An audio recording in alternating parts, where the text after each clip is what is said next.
diferente. Agora nós fomos iniciados a poder olhar sobre a morte, sobre o luto, sobre as perdas e sobre essa sensação de estar próximo, que também quero falar. Bom, deixa eu me recuperar um pouco.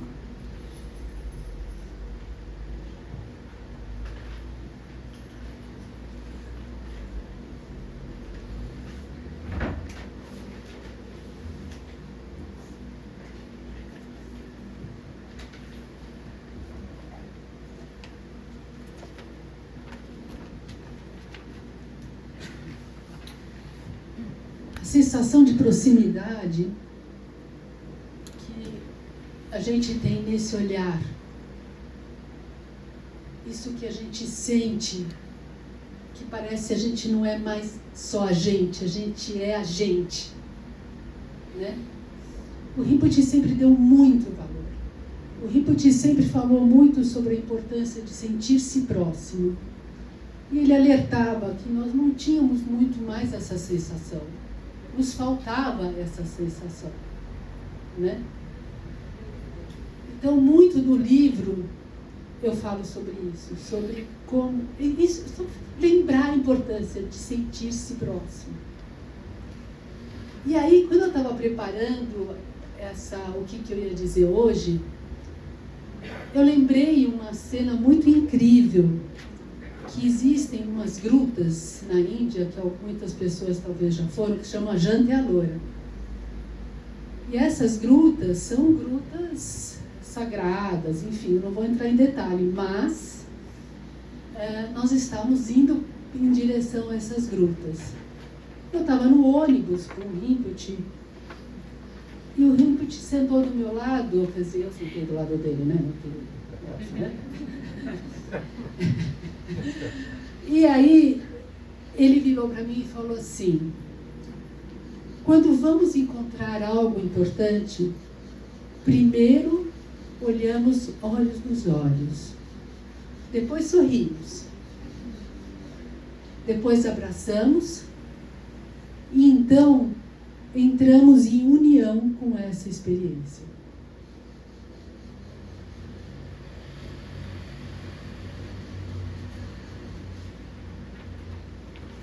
E também nas nossas mudanças, encontrando apostilas e livros, e nossa, encontrei tanto caderninho que eu achei que eu já tinha lido todos os meus caderninhos para escrever os livros. Encontrei mais, Jefferson. Então, estou olhando 30 anos de vida que nós estamos desmontando apartamento, sítio, tudo, encontrando os livros e rasgando as páginas de aquilo. Isso eu ainda quero saber, isso eu ainda quero pensar. E assim, juntando para ficar com essência mesmo, né?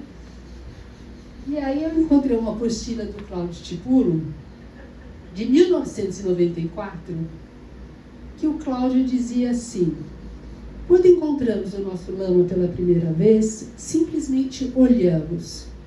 Depois nos aproximamos dele. E depois nos sentimos mais felizes.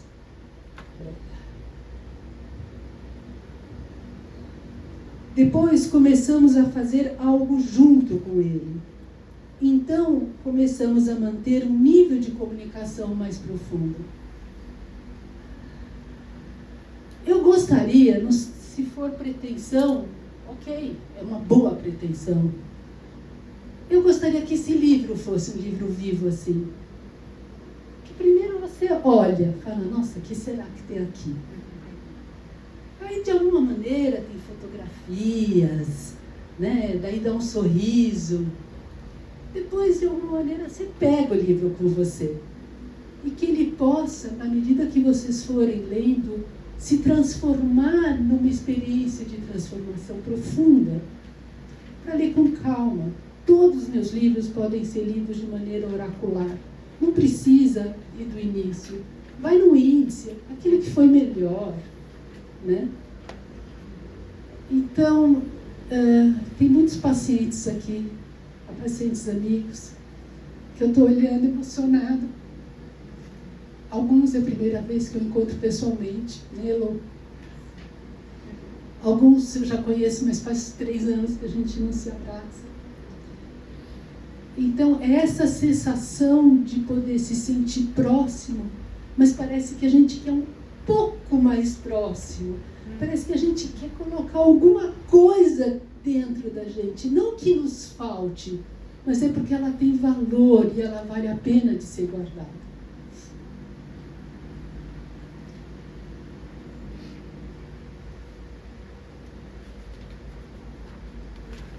Só para completar uma questão que talvez algumas pessoas conheçam, mas essas 4, olhar, sorrir, abraçar e entrar em união, são 4 tipos de Tantra que nós podemos identificar com essa situação junto com o nosso Lama e com todas as nossas situações. Quando o Rinpoche falou, quando a gente vai encontrar algo que é importante, né? Então, o Kriya Tantra é o Tantra da ação, quando vemos o Lama. O Charya, Tantra do desempenho, quando nos sentimos felizes. O Yoga, Tantra Yoga, quando atuamos junto com ele. E o Anuttara Yoga, Yoga do Tantra superior, quando temos a nossa intuição similar ao do Lama, quando realizamos o Guru Yoga, aprendemos a sentir e pensar como ele. Então é por isso que eu procurei colocar o máximo de frases que eu lembrava do Rinpoche no livro. Mas eu quero, antes de tudo, falar uma coisa. Eu não pensava em fazer o 9º livro. Mas eu tenho um amigo que está dentro de mim, eu estou dentro dele. Porque o Jefferson, ele apostou no meu melhor. E não tem palavras que você possa agradecer quando uma pessoa não só aposta, mas te dá todas as condições para você ir lá e fazer aquilo. Não é só dizer, isso é legal, vai que você consegue. Não. É, vamos junto. E isso, se é o 9º livro, o Jefferson teve junto, me estimulando a fazer eles. E quando a gente conversou, não é que a gente se fala muito, não, a gente se fala pontual, né, Jefferson? E quando ele me ligou ano passado, que ele comecei a fazer umas lives e a gente chegou a conversar um pouco, ele falou, Bel, e o novo livro? Aí eu não sentia a menor condição, não pensava em absoluto. Estava ainda, vamos dizer, sobrepujada, né, de tanta coisa. Mas aí começaram a aparecer tantos pacientes para viver a questão do luto. A gente escuta quem está falecendo aqui e ali, tantas situações. E apareceu também a oportunidade de dar uma aula em italiano com tudo que eu sabia, vamos dizer assim, para os médicos italianos lá na Itália. Eu falei, nossa, vou ter que falar italiano, não tenho coragem, ainda mais para médico. Comecei a fazer aula de italiano diária. Uma professora chata que só pede, falava, só você aguenta ela. Mas eu queria conseguir falar italiano. E aí eu percebi que se eu escrevesse tudo o que eu queria dizer, porque essas colinhas me orientam, eu podia fazer um livro. Porque aí eu tinha o que eu precisava falar mesmo, podia traduzir para o italiano, aí eu tinha minha colinha em italiano. Bom, de fato, foi esse momento que deu essa virada, que eu falei, não, eu vou fazer. E aí eu descobri uma segunda coisa, que foi incrível, que eu conseguia ler em italiano, e que na Itália tem um monte de livro, que eu não consigo ler porque é em inglês, e eu podia ler. Então, abriu-se uma possibilidade de um mundo que você fala assim, gente, eu jamais podia ler isso, agora eu estou lendo. Então, é centrar, é você perceber que na hora que você resolve fazer um livro, você está abrindo um leque de coisas que sem aquela ideia, sem aquela motivação, você não estava. E, bom, enfim, o Lama me convenceu e foi ótimo de comprar um Kindle. A gente mora num espaço muito, muito, muito pequeno. Então, ter livros virou uma certa complicação. Num Kindle, muita coisa se resolveu. E eu vi que, quando eu estava traduzindo e lendo aqueles livros, pondo em português, eu estava dando uma chance de upgrade para o brasileiro, sabe? Tipo assim, isso também existe, a gente não sabe, mas tem esse, tem aquele, né? Então, isso foi gerando muita energia, foi gerando muito entusiasmo. E depois eu comecei a perceber que não precisava ser só eu podia convidar outras pessoas. E aí, quando eu tive a ideia de fazer sobre outras religiões. Então, como que a morte vê? E eu descobri que, se você pergunta, não para as pessoas responsáveis, mas você pergunta para as pessoas em geral, na sua religião, vamos dizer, a pessoa é católica, como o católico vê a vida após morte? Geralmente, não sei, gente, vocês podem saber, mas eu não consegui essa resposta. Perguntei para os meus irmãos, que são ligados à igreja presbiteriana, também vi que não tinha muito claro. Tem, mas não tem. Tem pela fé, mas não tem assim, como é, né, o princípio filosófico, de onde essa ideia está baseada, o que sustenta essa ideia. E aí eu fiquei curiosa e comecei a querer saber como todas as religiões. E então, no livro, tem várias pessoas que participaram das religiões. Depois eu comecei a ver que tem assuntos que você não encontra muito falado, como aborto e suicídio. Eu falei assim, não, mas por que a gente tem que ter sempre a mesma visão?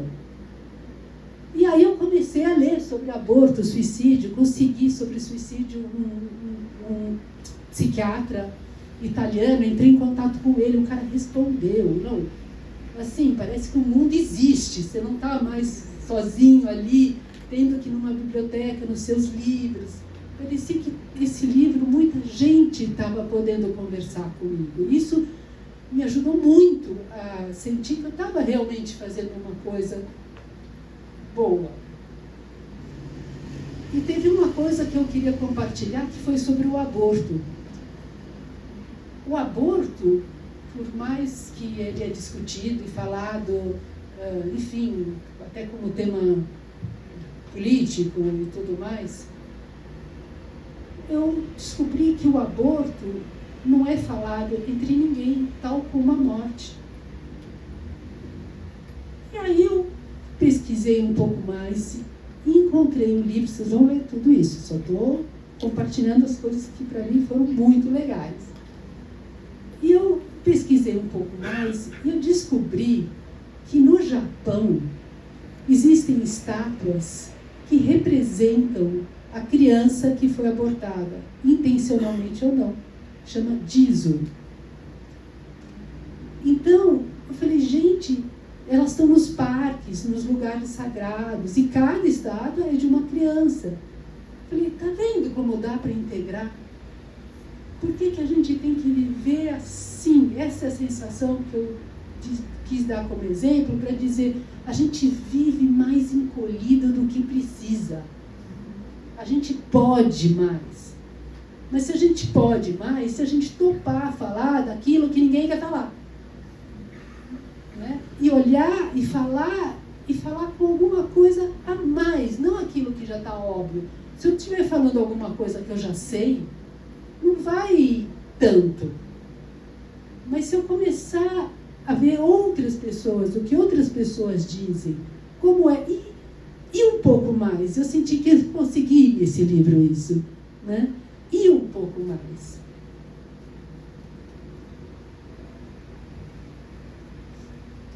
Mas eu quis lembrar aqui uma coisa, que em nenhum momento eu gostaria que esse livro entrasse na categoria faça assim, faça assado. Tem dicas, é fato. Mas é só se eu quero, se eu posso, se eu estou afim. Eu não quero nenhum momento que pareça alguma coisa dizer assim que é.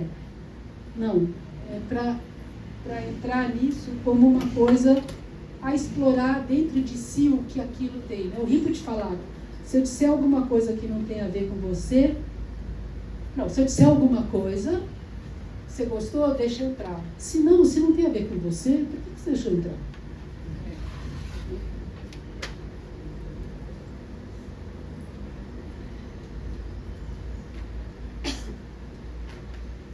Aí eu encontrei outra coisa também. Tudo isso não está no livro. Eu consegui encontrar coisas diferentes. Eu encontrei que o Rinpoche, em 1994, falou que é mais fácil cuidar da mente que do corpo. Para cuidar do corpo, precisamos de mais condições. Cuidar da mente é mais simples, porque só depende da nossa determinação. Mas como a nossa mente está muito próxima da negatividade, usa muitas desculpas. Yes, but... Vocês conseguem ver o Rinpoche falando isso, né? Desse modo, não tomamos decisões porque não aceitamos verdadeiramente o que decidimos. A decisão firme interior é uma determinação capaz de purificar a negatividade automaticamente, transformar a escuridão em luz. Por isso é precioso aceitar os pensamentos. Lama Bhante Rinpoche. Se é verdade, a gente, em geral, eu não sei como para vocês, mas eu pensava antes que cuidar do corpo era mais fácil que da mente. Mas é verdade, cuidar do corpo, a gente precisa de muitas condições. A gente está num mundo poluído, está difícil. A água, o ar, né? Então, cuidar do corpo não é fácil, é verdade. Agora, se a gente pensa assim, cuidar da mente é mais fácil. Mas se a gente se familiariza com a decisão de seguir uma direção, que também isso vai ser um tema que nós vamos falar. Mas o que não está no livro, porque eu ficar falando tudo que está no livro hoje, eu acho que não vale a pena. O que não está no livro é uma coisa também que eu queria colocar, que é a resistência em ver algo. Por que é difícil ver a morte? Por que é difícil ver a real condição climática do mundo? Ou qualquer outra coisa? Por que é difícil ver que minha relação não está boa? Por que é difícil ver que está difícil viver em São Paulo? Sei lá, ou qualquer coisa que cada um tenha num momento e sinta que a vida parou. Porque está difícil, mas eu estou travada lá. Alguém se identifica com isso? Não, levanta a mão, assim, tipo... Tá. Ok? Pronto. Tá. Então, resistência em ver. Resistir é mentir para si mesmo. É querer resolver o problema negando-lhe a existência. Não quer descobrir para não ter que enfrentar. Então, existem 4 perguntas que esse texto eu peguei de uma aula do Gilberto Safra. Do que eu me livro se isso não for para frente? Se eu não conseguir resolver isso, do que eu me livro? Olha, que é uma pergunta ao contrário. Qual é a vantagem de eu não descobrir uma saída? O que eu ganho se as coisas não derem certo? Do que eu tenho medo? O observador não é a coisa observada.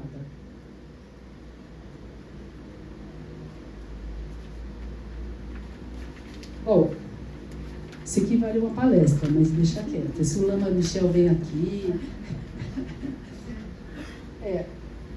Então, a primeira questão que eu queria compartilhar com vocês, das coisas que eu, vamos dizer, há 4 anos não pensava.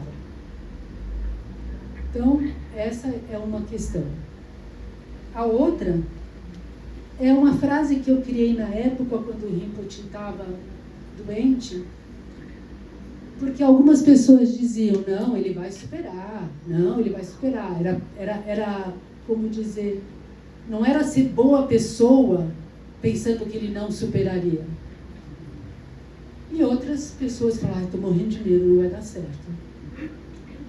E eu percebi que não dar opinião era bom, para não dividir. E aí, quando as pessoas me perguntavam o que eu achava, eu criei essa frase. Eu tenho abertura com neutralidade.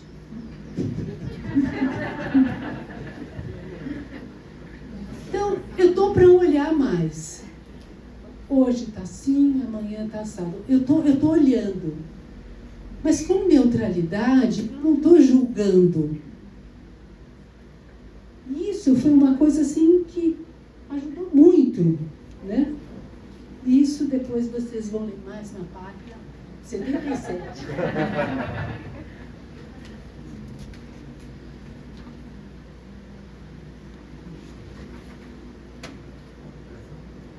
Vou pular um pouco aqui. E a terceira coisa que eu queria falar, que também foi uma coisa que eu vivi esse período, de certa forma me chocou um pouco, o perceber isso é uma teoria que eu percebi, pode ser que não seja assim, mas é uma coisa que eu percebi. É que é possível ter amor e não ter afeto. Eu posso ter amor e desejar que aquela pessoa seja feliz. Como diz o Lano Michel no livro do Grande Amor, também a gente fala, né? Amor e desejar que o outro seja feliz. Eu posso desejar muito que o outro seja feliz, mas eu não me sinto afetado por aquilo que está acontecendo com ele. Sabe por quê? Porque a gente perdeu a tal da proximidade. Eu não quero que ninguém sofra, mas o que está acontecendo com ele, eu realmente não sei. E eu senti que esse período que a gente teve que se sustentar na distância, seja na mesma cidade, longe, a gente teve que sustentar a nossa aflição para poder ter espaço para sentir aquilo que você via no outro. Então, não ter medo de se sentir afetado pela emoção do outro. E para isso a gente precisa se autorregular. Aí o início do livro, tá? Vale a pena daí começar do início. Eu ainda escrevi uma frase lá que para mim é muito verdade, né? Sem afeto e proximidade, falta prazer e diversão. Eu nesse momento, acompanhando a minha mãe todos os dias, eu vejo como a gente está conseguindo se divertir no meio de tudo. Não que, como diz a Fê, eu sempre tive como é que você fala? Uma brincadeira, assim, né? Um lado de brincadeira. E ela, de alguma maneira, assim, mas a gente não tinha isso entre nós. E a gente está cheio de códigos agora. Cumplicidade, que se eu falar para vocês, você viu se o calado veio, vocês não vão entender nada. E a Fê também não. Ah, porque o Pedro calado é do caminhão, que quando ele vem tem barulho. Então a gente fala, não, o calado não veio. Então brincadeiras que só vão comprometendo a nossa afinidade. Eu acho que isso é muito importante a gente criar. Esse brincar com coisas que a gente vai criando, e isso vai fazendo a gente ter um código, né?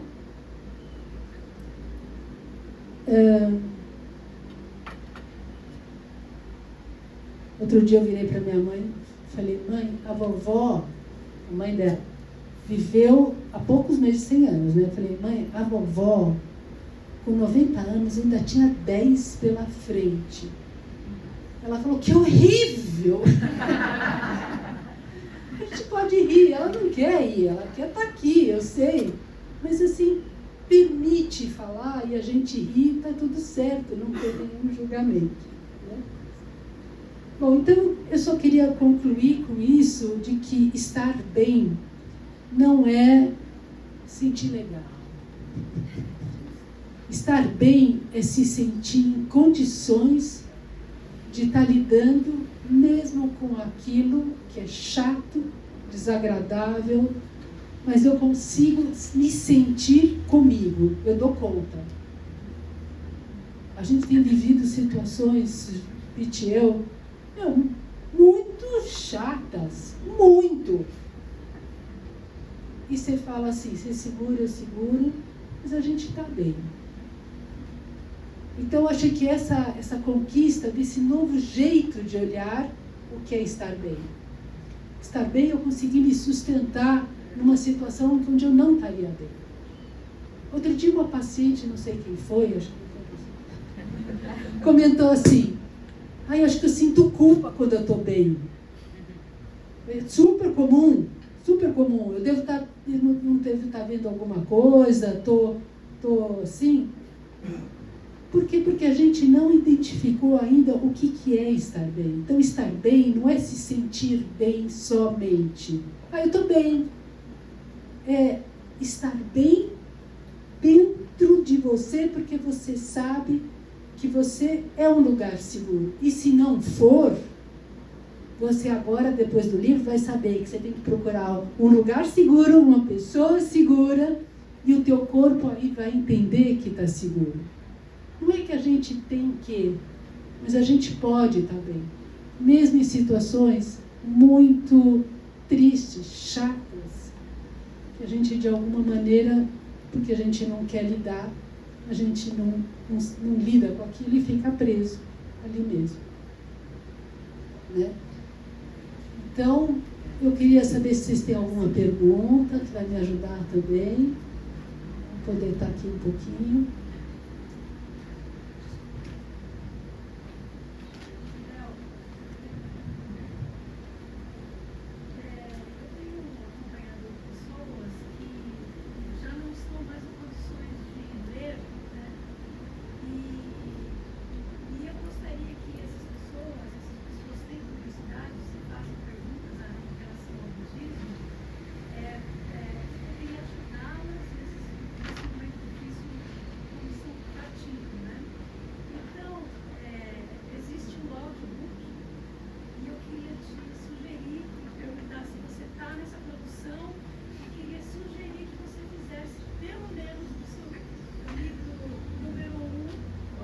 Meu chefe aqui, ó. Olha, o audiobook, sim, a gente já conversou sobre isso. Eu, na Itália, comecei a escutar um monte de audiobook para escutar o italiano, mas eu confesso, é meio chato. É difícil ler um livro em voz alta. Para você ler um livro em voz alta e sustentar uma energia parecida, porque é tão pessoal, quando você lê um livro, é a sua voz que lê o livro. Né? E a gente, sim, não estamos descartando, mas o melhor é ela encontrar uma pessoa segura, em um lugar seguro, e alguém que queira ler o livro para ela do jeito que ela precisa, e do tempo que ela precisa. A gente pensa muitas vezes de uma questão de ficar mais autônomo, né? Eu consigo ler, eu vou por mim. E se a gente voltasse a ler junto? A verdade é que ninguém mais está lendo, né? Eu espero que vocês leiam. Por favor, me mandem notícia se vocês gostaram de algum trecho. Mas é fato, né? É difícil a gente estar lendo, né? Para quem não tem o hábito. Então, vamos ler junto. Queria que você falou bastante, mas queria mais. Sobre o antes do Rico te mover. Eu queria que você falasse um pouco sobre o depois, sabe? Como foi ajustar esse luto? Porque, assim, eu sinto que tem uma coisa de uma presença, né? A gente sente a presença e tal, mas tem uma dor muito grande que dá uma aflição, né? Então, eu queria que você falasse um pouco sobre isso. Eu acho que, de novo, assim, o luto para cada um é uma história. E todo luto, ele é resultado dos lutos anteriores. Eu, pessoalmente, não tenho nenhum momento de aflição. E eu vou te dizer por quê. Porque em 2014, quando o Rinpoche estava fazendo um retiro, acho que era não estou me lembrando onde a gente estava fazendo um retiro, e o Rinpoche, de repente, teve que ir para a Espanha. Lembra que ele pegou um voo, foi de helicóptero para o aeroporto, voou e voltou, fez a conferência e voltou 2 dias depois, foi para a Espanha e voltou. E naquele momento, quando eu vi o Rinpoche levantando do Gompa e tendo dito para a gente que a gente mal começou o retiro, o cara está saindo, eu me lembro de estar vendo ele assim, e falando, eu não estou preparada para se ele falecer. Aí eu fui no quarto, isso é o Rinpoche, né, que consegue, está para sair em 2 minutos, consegue responder para cada pessoa aquilo que ela precisa, né? Aí eu virei para ele e falei, Rinpoche, eu trabalho com pessoas que estão morrendo, eu estou lidando com a morte, mas eu não tenho a menor ideia de como lidar com a sua morte. E ele olhou para mim e falou assim, more subtle. E foi incrível, porque a partir desse dia, eu me desliguei de muitas coisas que antes eu nem pensava. Exemplo, para quem conhece o que eu estou dizendo vai entender bem. Termina ensinamento, todo mundo vai para o quarto do Rinpoche. Nunca mais fui. Porque eu comecei a entrar nessa relação more subtle, dentro de mim. Então, foram 2014, 6 anos, parece até mais para a minha experiência. Mas, 8. Não, mas para quando ele faleceu foi 2020, né? Acho que faz mais tempo esse retiro, né? Acho que sim, porque eu falei 6, agora achei pouco. Faz muito tempo, também acho. Quando eu falei agora... 14 meses, o primeiro Karachakra. Bom, enfim, fato é que eu comecei a introduzir essa experiência more subtle durante muito tempo. Então, quando foi, eu estava pronta, porque eu falava, mas é more subtle. E aí, pequenas coisas continuam acontecendo, né? As coisas, você olha, o Rinpoche aparece de outros jeitos, ele estava aqui com a gente hoje, cada um sente sonhos. Eu sempre sonhei muito com o Rinpoche, eu continuo sonhando.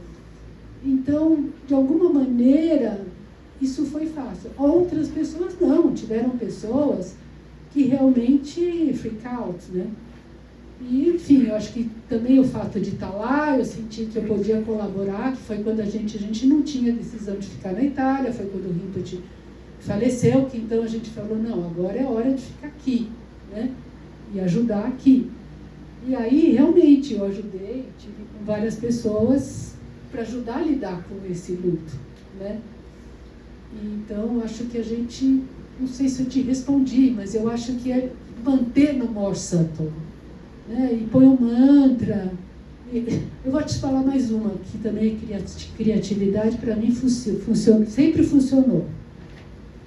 Quando eu vou entrar num lugar, o consultório, que agora não existe mais, mas o consultório, antes de entrar, eu abria a porta e falava, entra Rinpoche, entra Lama Michel, e depois eu ia. Eu tive esse hábito de, vocês vão na frente, depois eu vou.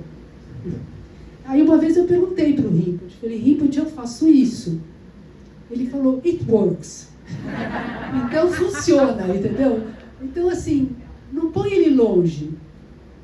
O Rinpoche, quando eu conheci, lá no começo, ele falou, vocês ocidentais têm um problema na religião de educação de vocês, porque vocês veem Deus e as divindades muito longe. E no budismo, elas são vocês juntos, não tem, é uma simbiose positiva, né? Então, às vezes, a gente, sem querer, coloca longe. E é tipo, vamos juntos, né? Guru Yoga, vamos juntos, né? Estamos juntos, lavando louça junto, vai junto.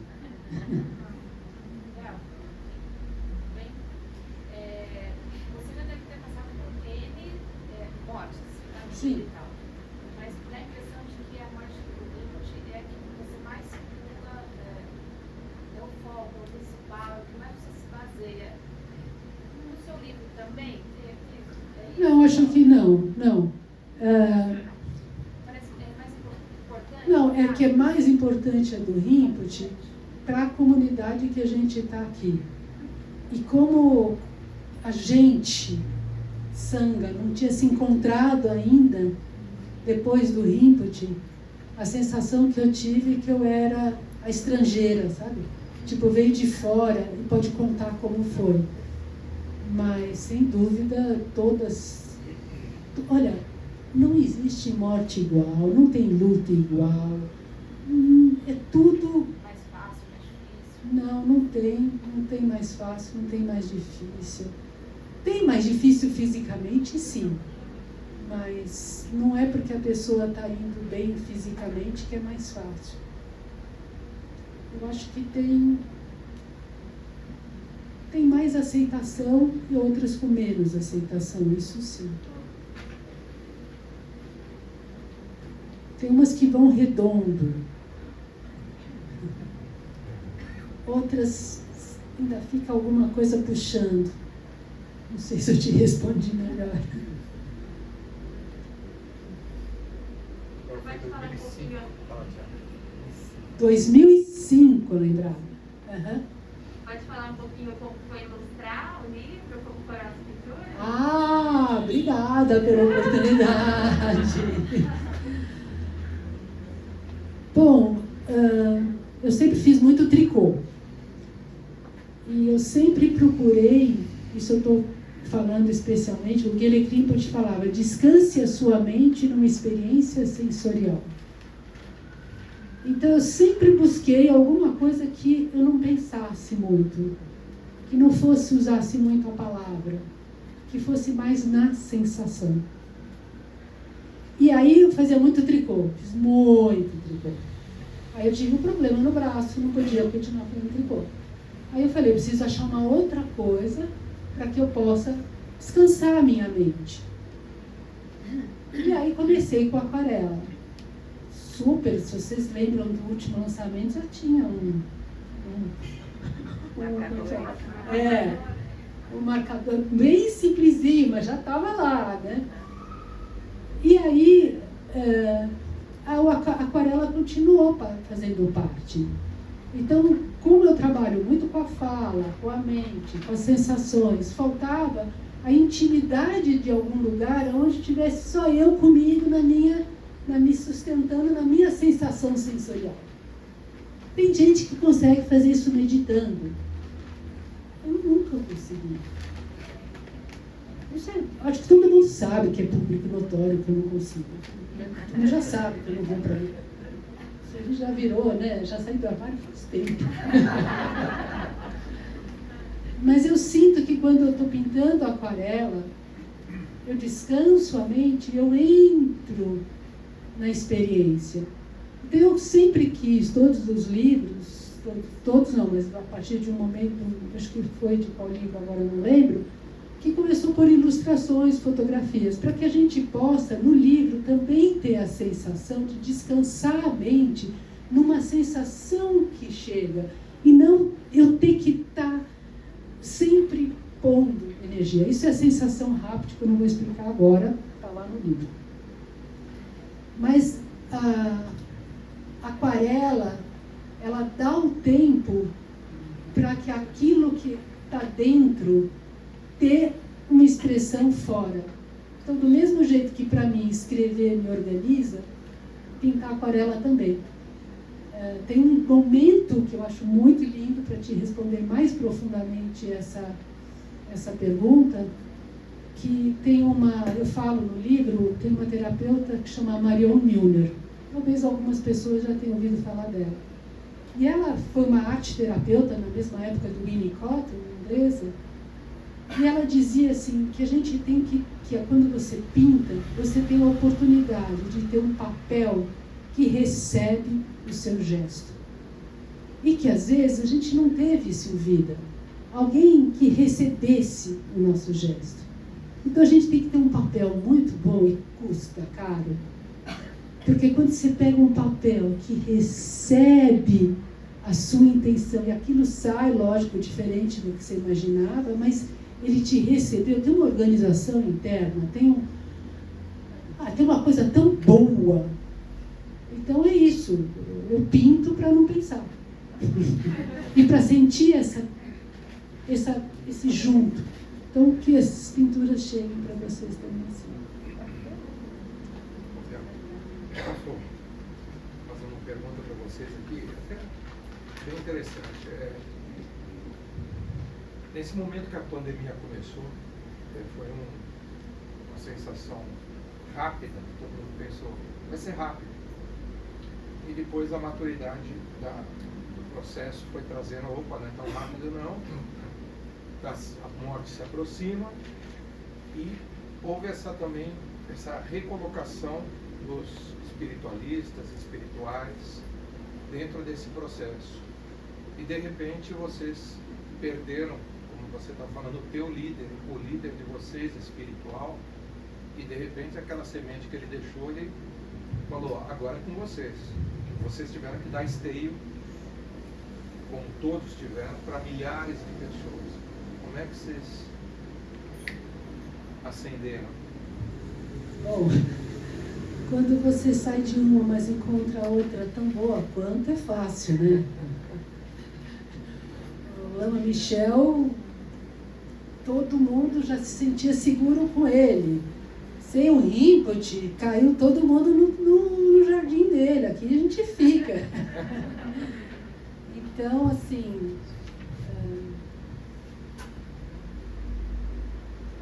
a gente brinca que o Lama Michel é o único que não tem direito a morrer. É o único. Não tem direito. E assim mesmo ele às vezes dá susto na gente. Então, a gente está ainda aprendendo. Mas é por isso que todos os ensinamentos, todas as falas, tudo que é que a gente pode lembrar, exemplos de coisas, frases que uma vez o Rinpoche nos disse, a gente tem que escrever, compartilhar entre a gente. E absorver e trazer, porque foi muita sorte na nossa vida ter podido estar com uma pessoa lúcida. Quer dizer, o Lama Michel, eu juro, não é porque meu filho, não. O cara é lúcido mesmo. É dedicado mesmo. Comprometido mesmo. Mas até a gente sentir que a gente integrou isso, esse sutil está dentro da gente. Eu posso falar para vocês, eu estou lá em Albaniano, não é que eu vejo muito lá no Michel, não, viu? A gente está, né, Fê? A gente está, o que? A nossa casa está uns 150 metros, mais? 150 metros de distância da casa dele. Às vezes, um domingo de almoço na casa da mãe rola, às vezes. Mas ele está sempre empenhado, sempre dedicando o tempo dele para a gente. Bom, vamos às assinaturas. Tem mais alguém que quer alguma coisa?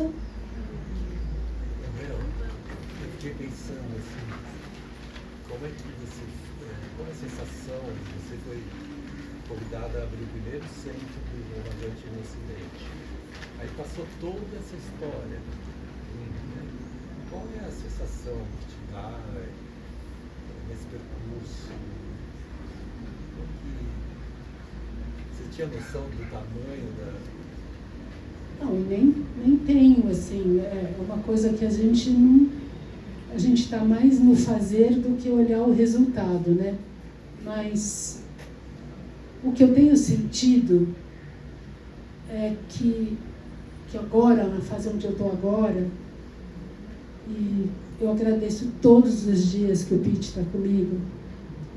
É a sorte que ele agradece também, porque senão está lá numa fria, né? É que a gente está aprendendo a ir para só a essência, não tem mais, só ficar com aquilo que é, que cabe. E eu acho que a gente pode concluir isso dizendo uma frase que parece que o Winnicott dizia, que o self tem que diminuir para caber na morte. Então, a nossa sensação de inteireza, a gente está inteiro, mas ela tem que ficar de um tamanho que depois a gente entra confortavelmente, né? Não que a gente esteja achando que vai morrer, apesar de que não se sabe, tudo isso está aí, Mas esse ensinamento me tocou. Quando eu vi essa frase, eu fiquei assim, nossa, então, como que eu posso me sentir inteira com menos?